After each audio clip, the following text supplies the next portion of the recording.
Olá, gente. Para quem ainda não me conhece, me chamo Valdir e hoje vou falar sobre processamentos paralelos.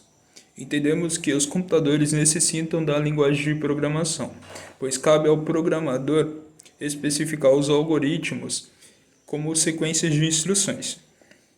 Essas instruções são executadas uma vez por vez e elas são executadas em sequências de operações, como por exemplo, obter a instrução, obter o operando, executar a operação e armazenar os resultados. Porém, em nível de microoperações, essa visão se torna falsa, porque vários sinais de controles são gerados ao mesmo tempo. Nas máquinas superescalares, existem várias unidades de execução dentro de um único processador, e elas podem executar várias instruções de um mesmo programa em paralelo.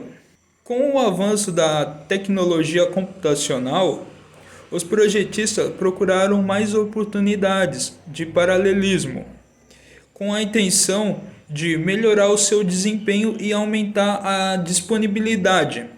A taxonomia é uma forma de classificar algum assunto, e Flynn, por sua vez, criou uma classificação dos computadores.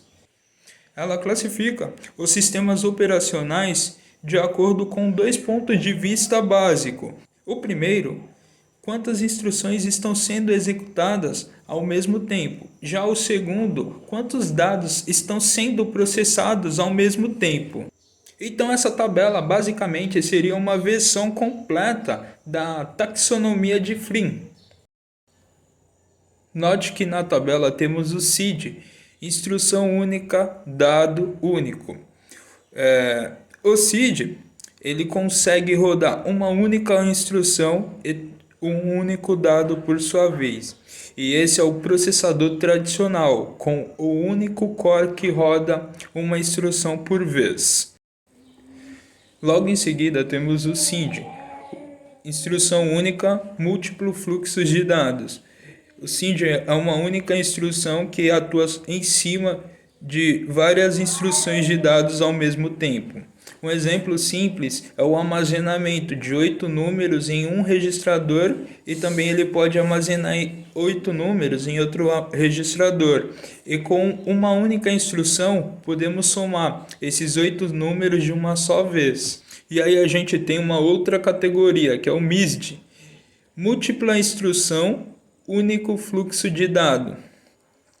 Ela é uma sequência de dados sendo transmitida em um conjunto de processadores, e cada um executa uma sequência de instruções diferente. E por último, o não mais importante, temos o MID, múltiplas instruções, múltiplo fluxo de dados. Esse cara é um conjunto de processadores que pode executar várias instruções em diferentes conjuntos simultaneamente. Cada um é capaz de processar todas as instruções e efetuar transformações de dados apropriadas. Na figura temos uma estrutura SISD e ela possui uma unidade de controle, um fluxo de instrução, uma unidade de processamento, um fluxo de dados e uma unidade de memória.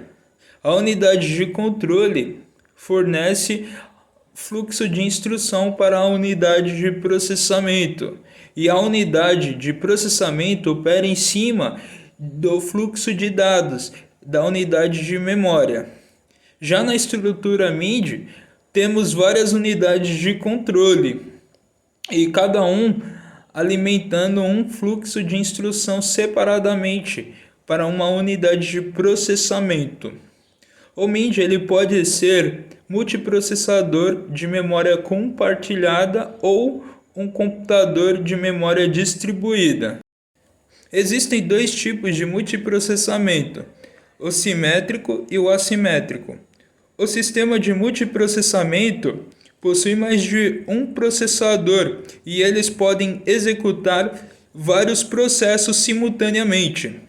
No simétrico, os processadores compartilham a mesma memória. Já no assimétrico, existe um processador mestre que controla a estrutura de dados do sistema. A diferença entre eles, no multiprocessador simétrico, todo o processador executa tarefas no sistema operacional. Por outro lado, no assimétrico, somente o processador mestre executa a tarefa SO. Um SMP pode ser definido com as características: vários processadores semelhantes de capacidade compatível. Os processadores compartilham a mesma memória, principalmente os recursos de entrada e saída. Todos os processadores compartilham o acesso aos dispositivos de entrada e saída. Todos os processadores desempenham as mesmas funções.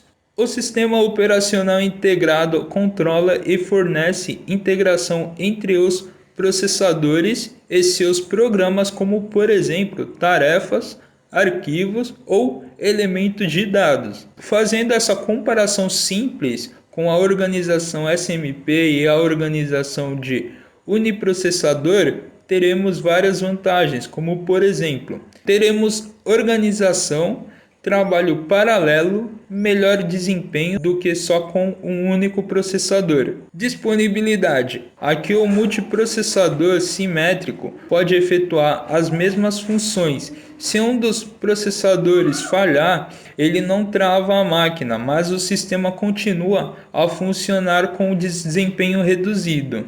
Crescimento incremental. O usuário pode melhorar o desempenho do sistema adicionando mais de um processador. Já no nível escalar, os fornecedores podem oferecer uma série de produtos com diferentes preços, com base no número de processadores configurado no sistema. A organização de um sistema multiprocessador, na figura temos 3 processadores, 3 dispositivos de entrada e saída, memória principal e a rede de conexão.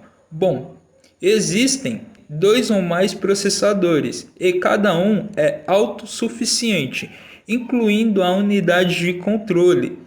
Cada processador possui acesso à memória principal e ao dispositivo de entrada e saída, por meio de alguma forma de interconexão. Em algumas configurações, cada processador pode ter a sua própria memória principal e seus próprios canais de entrada e saída, além dos recursos compartilhados. O barramento de tempo compartilhado é um mecanismo bem simples para construir um sistema multiprocessador. A estrutura e as interfaces são basicamente as mesmas para um sistema de um único processador. O barramento consiste em linhas de controle, endereço e dados para facilitar a transferência de acesso direto à memória e dos processadores de entrada e saída. Endereçamento. É possível distinguir os módulos de barramento para determinar a origem e o destino de dados. Atribuição. Qualquer módulo de entrada e saída pode funcionar temporariamente como mestre. E o tempo compartilhado, quando um módulo ele está controlando o barramento, outro módulo são bloqueados e devem ser necessários suspender a sua operação até que o acesso ao barramento seja possível. A organização de barramento possui vários recursos: simplificada, flexibilidade e confiabilidade. Simplicidade é a abordagem mais simples para os multiprocessadores. Sua interface física e lógica de endereçamento e o tempo de processamento permanecem os mesmos, como em sistema de um único processador.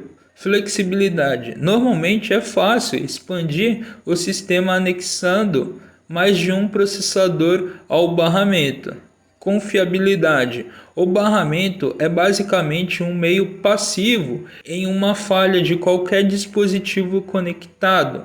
Não deve causar uma falha no sistema geral. A principal desvantagem da organização do barramento é o desempenho, pois é ali que todas as referências à memória passam e, como consequência, o tempo de ciclo limita a velocidade do sistema. Nesse caso, uma possível solução seria equipar cada processador com uma memória cache, porque ajudaria a diminuir o número de acesso ao barramento. Coerência cache. Nos sistemas de multiprocessadores é comum haver um ou dois níveis de caches associados a cada processador que auxilia no bom desempenho. Mas isso cria um problema de coerência de cache. O problema é várias cópias do mesmo dado podem existir simultaneamente em diferentes caches. Write-back. Operações escritas são feitas normalmente apenas na cache. A memória principal é atualizada apenas quando a linha da cache correspondente é retirada da cache. Write-through. Todas as operações gravadas são feitas para a memória principal e também para a cache, assegurando a memória principal seja ela sempre válida. Na imagem temos um exemplo de duas CPU, a A e a B, realizando uma série de acessos. Para facilitar o exemplo, vamos supor que as caches têm o write to. Bom, na parte horizontal da segunda linha temos o time 0, evento nada, e a cache da CPU A e B não tem nada guardado lá dentro, mas na memória, na posição X, temos algo gravado, que é o valor 0. Na próxima linha temos a CPU A, que foi lá e leu o valor de X e guardou esse valor na cache A. E na linha de baixo, a CPU B foi lá, decide ler a mesma coisa e ela decide ler o valor de X e armazenar na cache B. Ambas as CPUs fizeram o mesmo procedimento, foram lá na memória, leram o valor, guardaram esse valor em suas respectivas caches.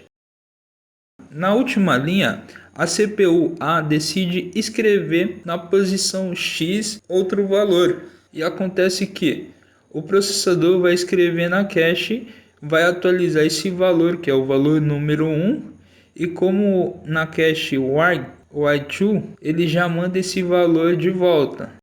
Olha só o que aconteceu. Como cada CPU tem a sua cache, agora a memória está com o valor 1. A CPU A está com o valor 1 também, mas a CPU B continua com o seu valor 0.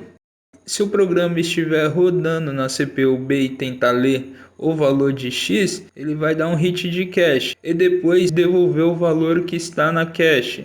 No caso, o valor da cache é 0. Então podemos dizer que nesse caso houve uma incoerência de cache.